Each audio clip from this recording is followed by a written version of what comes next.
Hello, and welcome to episode 10 of our Enabling Automation podcast, where we bring experts from around the ATS group of machine builders to provide insight on topics that are relevant to those looking to either implement or drive technology change inside of their organizations. My name is Simon Drexler. I'm the host of the podcast. I look after the product division inside of ATS, which drives standardization and technology innovation inside the variety of machine builders that exist inside the group.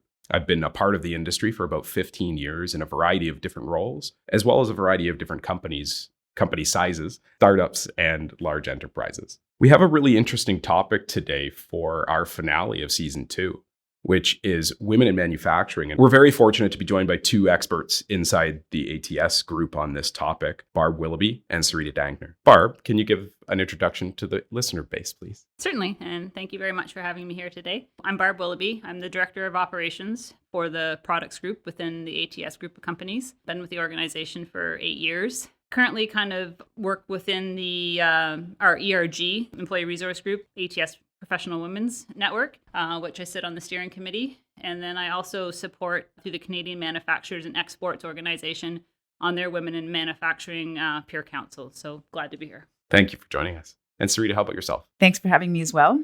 My name is Sarita Dankner. I'm the Associate General Counsel for North America for ATS. I've been at ATS for about 4 years now and been a lawyer for over 20. I'm also on the steering committee for the Professional Women's Network with Barb, and very happy to be here today. I'm very happy to have you. And on this podcast, one of the things that we talk about is the need for different opinions, different viewpoints. Automation is about bringing an ecosystem together to create something new. And with that framing view of the industry, why do you believe that women continue to be underrepresented in the engineering profession? I think I'm going to start by answering that question just a little differently by saying just how important diversity in general is important to automation, to engineering, to science as a whole. Diversity helps people study things from new perspectives, from different perspectives. It adds creativity. It brings more innovation, better results. So it's true that women are underrepresented in manufacturing, in engineering as a whole, but it reflects really an element of what's lacking from a diversity perspective, and not just that women are underrepresented, that it's just not a diverse enough industry, and that it could benefit so much if we would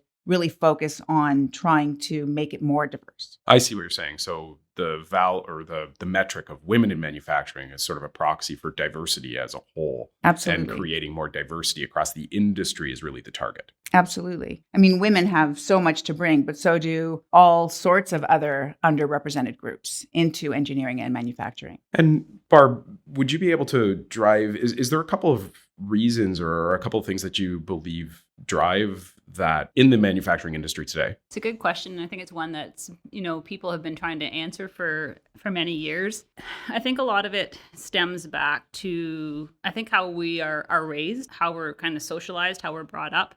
And I think there's almost a split at a very young age, especially kind of from a female perspective. And you talk about kind of female roles in engineering. Even in today's environment, and the toy aisle at a store is a perfect example. You go to the toy aisle, and there's still a pink section with tiaras and princesses and dolls. And that's what girls are being promoted to focus on at a very young age. And that kind of starts to carry with them kind of throughout their young school years. When they transition into high school, they're kind of at the beginning already being diverted away from kind of engineering, technical STEM type careers. And also, like, even from that kind of playing capacity, they're not playing in like spatial environments because they're not playing with construction toys or Legos and stuff like that. They're kind of more focused on how they look and dressing up dolls and stuff like that. And so I think that kind of division is starting at a very young age, and it kind of just drives with the female population as they kind of transition through their various years, and then having to make that decision of what do I want to pursue. And engineering tends not to be one of those. Right. I agree. And I think that that's perpetuated then also by parents and teachers unwittingly. Like it's not, no one's trying to be malicious or say that girls are not good enough. They don't know any better. This is the concept of unconscious bias, right? To some degree. And I'm not sure that everybody does a great job of really encouraging girls to give it a shot. You can do this. Lean in and give it a try. You're good at this. Recognizing aptitudes in maths and sciences specifically when they're younger so that they feel that they should give it a try and they have the confidence to give it a try. You know, and I was actually just thinking about this recently. My daughter is in grade 12 and she is going into university next year and she wants to be a civil engineer. And we're obviously so proud of her. So shout out to Sophie.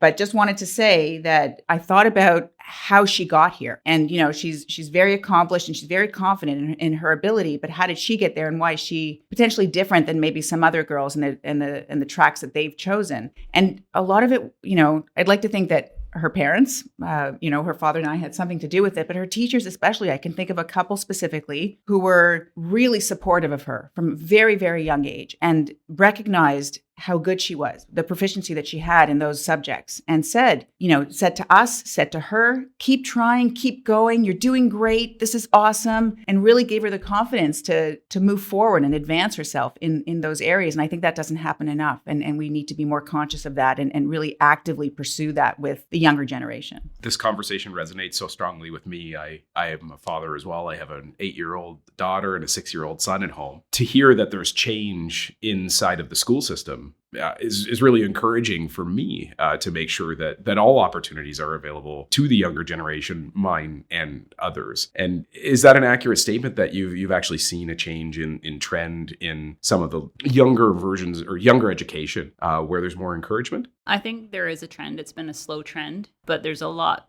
I think it's becoming more obvious of where organizations, whether they're businesses or organizations that kind of cater to diversity and inclusion, that we have to start focusing in on a younger age. And so I'm part of through the CME, we have a focus group where we're going to start going into schools and advocate for manufacturing and kind of be an ambassador. And it's to help, again, at those early ages, explain what manufacturing is. And so they get that understanding. So the earlier they're getting it, then they can kind of start to kind of focus how they kind of transition through the school. But it's also not just for the kids, it's to educate the guidance counselors and the teachers too. Yeah. To be comfortable talking about what manufacturing is, what STEM is, so they know how to promote it too, so that when someone's in grade 12 having to make that, fairly critical decision in their life, they're looking at a broader spectrum of careers and not just the ones that we stereotypically think of. I've heard people who are involved in those types of initiatives use the phrase, if you can see it, you can be it. Is that the right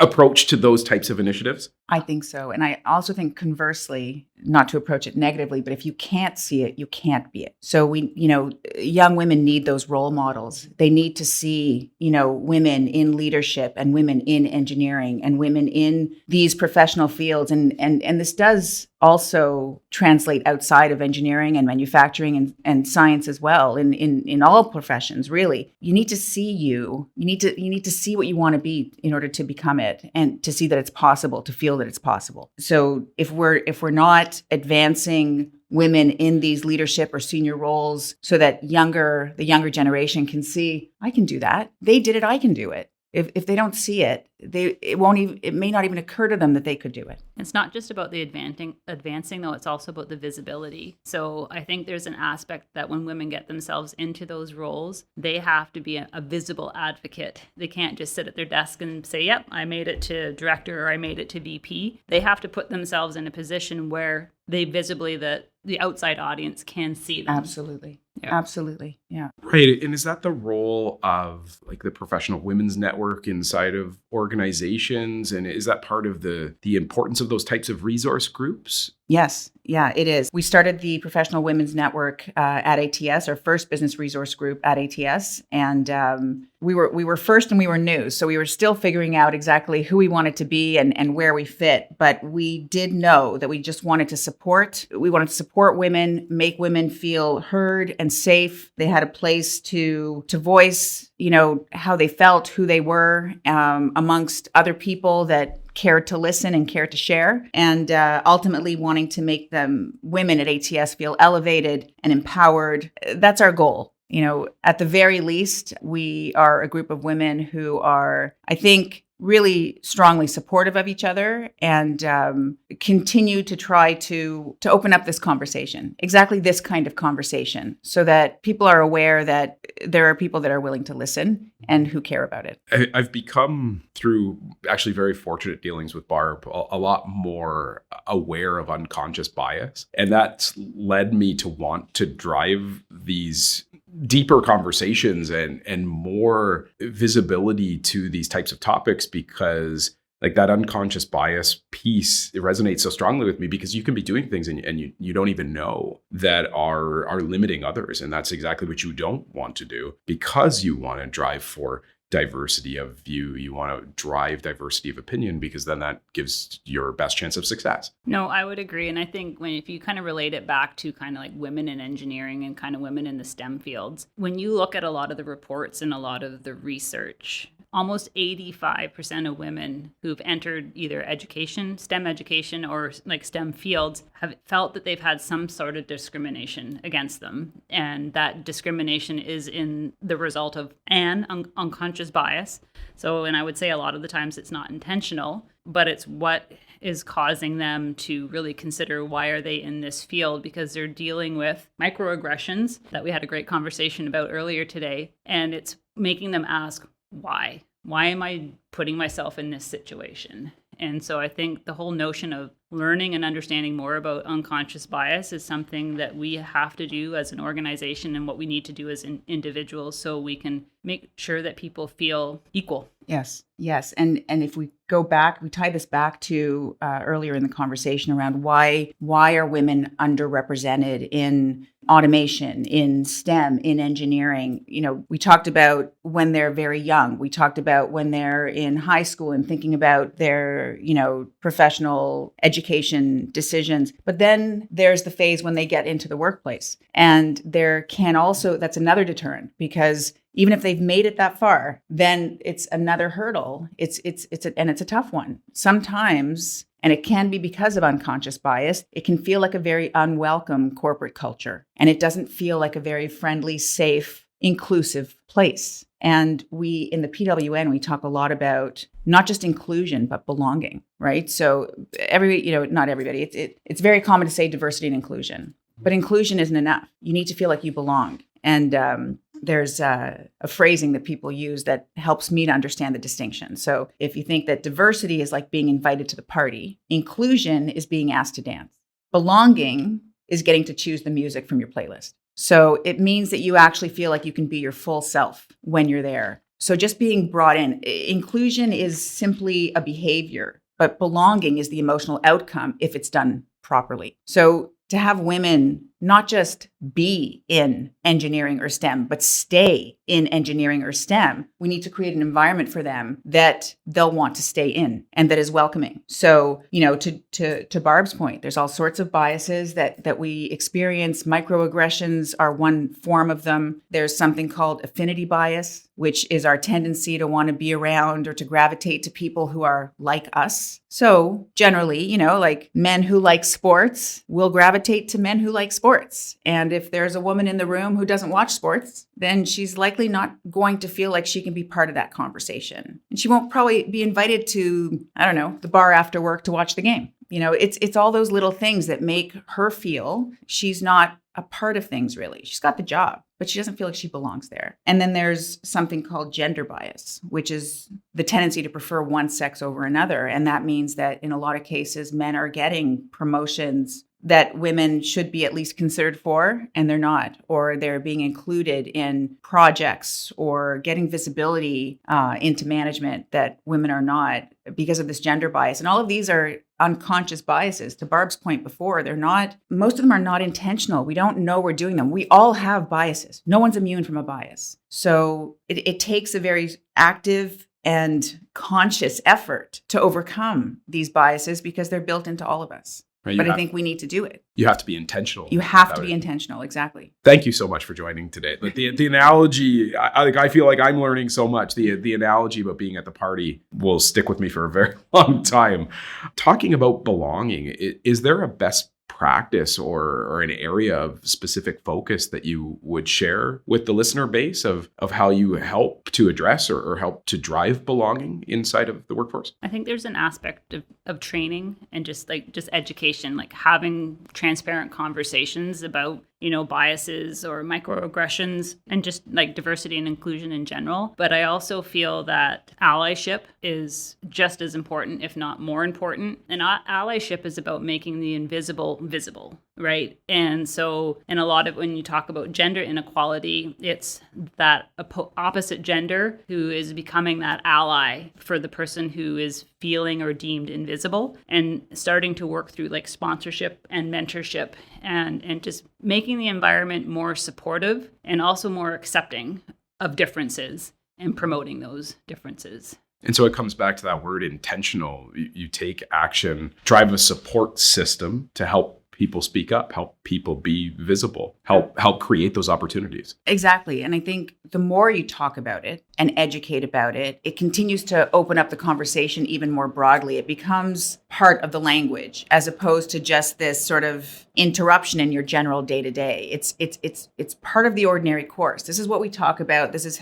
what we're conscious of. This is what we're, great word, intentional about. And it's a journey. There's not one point where you say you're finished. It just has to be weaved into your daily life as a reality and as a conscious effort to raise awareness and to be respectful and be accepting of people. Because again, it's not just women, right? It's all so many different marginalized or underrepresented groups that feel that way. And I believe that most people don't want to make other people feel bad. They don't know they're doing it most of the time. I really genuinely believe that. And if they knew, they would stop those behaviors. They would adjust. They would course correct because they don't want to make other people feel bad. So it's about education. It's always about learning. And for all of us, we know more about this topic today than we did, for example, a decade ago or even, 5 years ago. It's constantly reevaluating who people are and what people need. The goal is diversity and inclusion. It's not assimilation, right? It's diversity and inclusion. We want to have everybody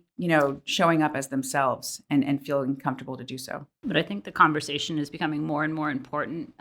There's a really good study that came out by McKinsey back in the fall. And we're kind of going through this period right now that's being called the Great Breakup. It's around women leaders. And what they're finding is, we're struggling at the beginning where like for every 100 men that get promoted, there's only 87 women who get promoted. And as you kind of go through the succession funnel, that decreases over time. It's kind of like the same percentages, but obviously the numbers are dwindling. And they're finding now that for every woman who is getting promoted, 2 senior women leaders are leaving an organization. And so now we're in this momentum of catch up. And if we're not promoting at a rate that's like within parity, like between the genders, we are never going to get caught up. Right. And so we're having to understand not about the attraction side, but it's now about the retention side. So once you get those females and female engineers into the organization, what do we have to do to retain? And I think it ties back to the conversation around training and allyship and mentorship. But it's also even broader, it's around like flexibility within the work environment. Women are still tending to be the primary caregivers at home. So the flexibility to deal with those environments at home. I was in a great conversation at lunchtime where they were talking about don't have meetings after 3:00 in the afternoon, because you'll find a large portion of the female leaders or just females in general are having to go home to go to daycare, pick up their kids and bring them home. And they feel like they're missing out on meetings just because they have another obligation. And so it's that need for looking at our work environments in a different way in order to be able to support and promote. Right. And it's not just about feeling like missing an opportunity. It's an actual missed opportunity. Yeah. To your point about allyship and creating opportunity to be there and be present. If the meeting is happening at a time that is inconvenient to a key member of the team, they are missing an opportunity to contribute and be a part of that discussion. Yeah. And then that can perpetuate. Mm-hmm. It does perpetuate. Yes, it does. There are better phrase. Yes, it does perpetuate. Yeah, absolutely. We've talked about STEM education bringing more diversity into the university fields. Is there work happening at the university level, at the local universities, University of Waterloo, but those or other organizations that impact women and diverse groups in STEM? Yep. There's a lot of, I'm going to say, external organizations that are working with the universities and the colleges. Engineers of Tomorrow is a great example. There's another, Go Eng Girl is an initiative that a lot of the local universities are a part of, where they are bringing younger girls, females into the universities and having the university students kind of explain what is engineering, what are the things that we are doing, and what are the things that you can do. And so it's not just about, I'm going to say, the businesses. There are a lot of external organizations that are getting involved in the conversation to kind of help promote STEM and getting females into STEM roles. Even though Barb is certainly much more involved in leading the community outreach part of our professional women's network, I can speak from only personal experience in that my daughter just, again, went through all this application process to go to universities, including Waterloo, including Toronto, McMaster, Western, Queen's, and they all had very robust, I'm going to say, promotional programs around trying to attract girls, females into their programs. Like really, really robust. I'd almost border on aggressive, but I loved it. I loved it because it just showed that they were really passionate about the initiative and understood the significance of having to really persuade girls that this is, you'll feel at home here. You'll feel safe here. This is your place. And it's honestly, for my daughter, has been a really awesome experience. She's nothing but excited. There's no trepidation. She is only confident that she'll fit in and she'll succeed. It's honestly so exciting to watch. And it comes back to that word intentional, where these programs are taking an active role in driving a change. We want to change something. We want to be better, I would say. And there's actual activity and examples of how to do that. Yes, absolutely. And I'd like to think that that's going to translate or sort of be infectious. All of these, brilliant students, male and female, that are going to be graduating, have graduated, are going to be graduating. It's that culture that hopefully they're experiencing that you've just described in their university lives that will translate into the workplace, and they're going to help make us better too. I believe that. I do as well. I think similar to like how businesses are starting to develop like these ERGs or employee resource groups or business resource groups. The universities are doing the same. Like they are developing initiatives like, the University of Waterloo, which we do a lot of work with, has the Women in Engineering organization. I know McMaster has a very similar one, and I believe Guelph does as well. So there's a lot of intentional work that is being done to kind of just help promote the conversation of getting more girls and more females involved in the STEM roles. And another interesting fact that I learned this week through the World Economic Forum, it predicts that by 2050, 75% of our jobs are going to be reliant on STEM. And right now, only 22% of STEM roles are filled by females. And so to think of how much transformation in the job sector there will be in the next 30 years, we need to start doing things now, because the people who are going to fill those roles are in kindergarten. Wow. Yeah. That's an incredible stat to frame the challenge that we have in front of us. Yeah. It's a gap to make up, and something gap that absolutely needs to be addressed. Yeah. I don't even know how you would meet that demand with only men. Like, I don't think the numbers are even there. They're not. You Yeah. are discounting 50% of the population. That's right. Yeah. If you only look at one gender to fill the roles. So Yeah.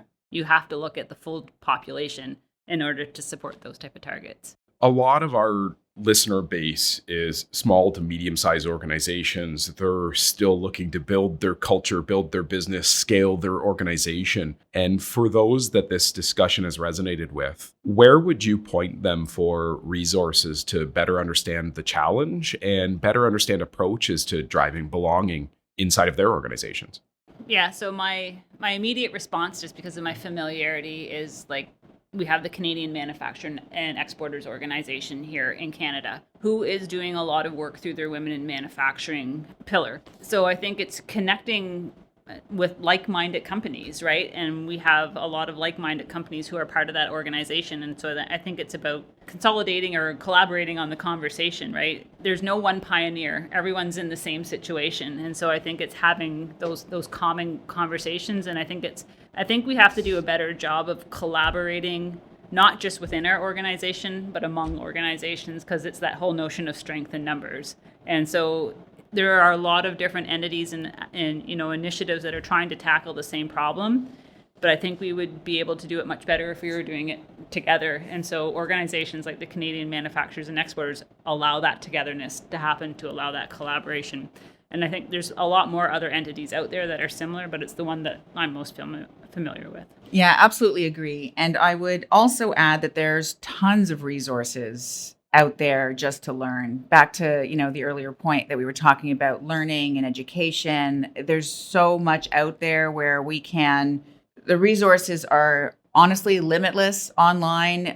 There's the Canadian Centre for Diversity and Inclusion that's got tons of resources that are free and, really good resources. And there's the Lean In organization. There are so many that give you tools and resources and links and people you can speak to. And none of this is prohibitive from a cost perspective. In fact, most of it is free. And I would encourage people to just really dig in and just start learning. And, to Barb's point, just start having conversations, and the word spreads, the learning spreads. And if you're interested, you'll find what you need. I believe if you seek it out, you will find it. What's that expression? If you build it, they will come. It's a good expression. And again, just how important diversity is, for the organization in really driving innovation. Those perspectives from all those different angles, you cannot come to the same solution without those different perspectives. And the research, the stats all show that a diverse team of problem solvers is going to outperform a non-diverse team. A diverse team is going to innovate better than a non-diverse team. Apart from what it does for employee morale and the requirements that we all have legally from a regulatory perspective, ESG governance, we need to start thinking about diversity, but it does so much for the company and for its people. And ultimately, what we're talking about today, automation and what it can drive in that space. I think that does such a great job of explaining why this was an excellent topic for the podcast as a whole. We're all passionate about automation. We want to find ways to enable more companies and more people to be involved in this great industry and deploy great technology. And diversity of workforce, diversity of opinion and viewpoint help us get there faster and more effectively. I think it also allows us to produce a product that actually supports a more diverse population. There have been a number of stories where if you lack diversity, I'm going to say within your innovation kind of team, there have been products that have been released or launched to the general public that only work for a certain portion or population because other traits within the population weren't recognized during that innovation or that product development.